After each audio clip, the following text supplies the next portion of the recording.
પોલીસે કઈ રીતે ભેદ મોકલી છે?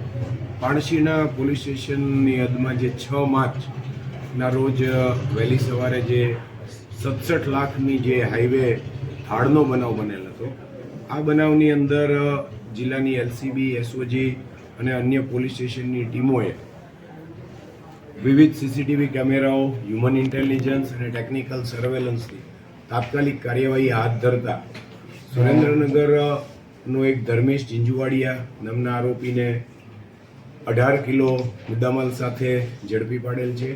એની પૂછપરછના આધારે અને અન્ય તપાસની વિગતો મળતા અન્ય 3 આરોપીની પણ અમે ધરપકડ કરેલ છે. ઉપરાંત ગુનાની અંદર જે વપરાયેલ ગાડી છે એ પૈકીની એક ગાડી બરોડા શહેરની અંદર ગયેલ હોય એવી હકીકત મળતા એક શકમનનું નામ, નંબર અને ગાડીની વિગત અમે બરોડા ક્રાઇમ બ્રાન્ચને આપતા બરોડા ક્રાઇમ બ્રાન્ચ દ્વારા ત્વરિત કાર્યવાહી કરી અને લગભગ 55 કિલો જેટલો ચાંદીનો મુદ્દામાલ છે એ એમણે કબજે કરેલો છે. આ ગુનાની અંદર 107 કિલો મુદ્દામાલ જે ચાંદીનો ચોરાયેલ હતો તે પૈકી 73 કિલો જેટલો ચાંદીનો મુદ્દામાલ છે એ કબજે કરવામાં આવેલા છે.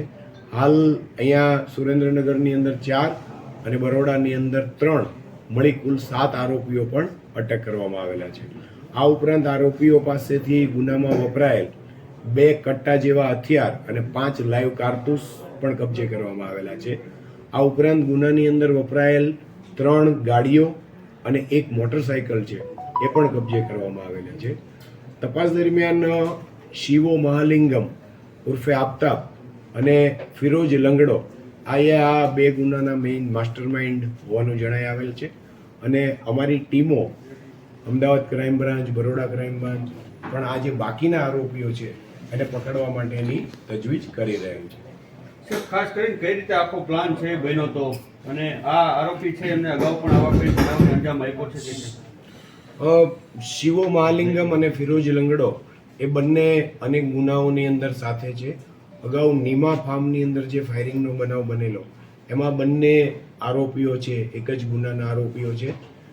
શિવા વિરુદ્ધ લગભગ 22 જેટલા ખૂન, 307, લૂંટ, આર્મ્સ એક્ટના ગુનાઓ દાખલ થયેલા છે. જ્યારે આપણે સુરેન્દ્રનગરનો જે ધર્મેશ ઝીંઝુવાડિયા છે એ અમદાવાદ રહેતો હોય અગાઉ અને એ શિવા સાથે એનો પરિચય છે. એટલે સૌ પ્રથમ શિવો ધર્મેશને ત્યાં આવેલો, ત્યારબાદ એમણે હાઈવે ઉપર એમની સ્વિફ્ટ કારમાં રેકી કરેલી અને ત્યારબાદ બાકીની બંને જે i20 ગાડી છે એમાં એમણે આ બનાવને અંજામ આપેલો. અને એ સમયે સ્વિફ્ટ કારની અંદર ધર્મેશ અને શિવો આ જે બંને કાર છે એની આગળ પાછળ હાજર હતા. આ ઉપરાંત અમદાવાદ શહેરની અંદર પણ આ HL કાર્ગોની જે મુવમેન્ટ છે એમને પણ આ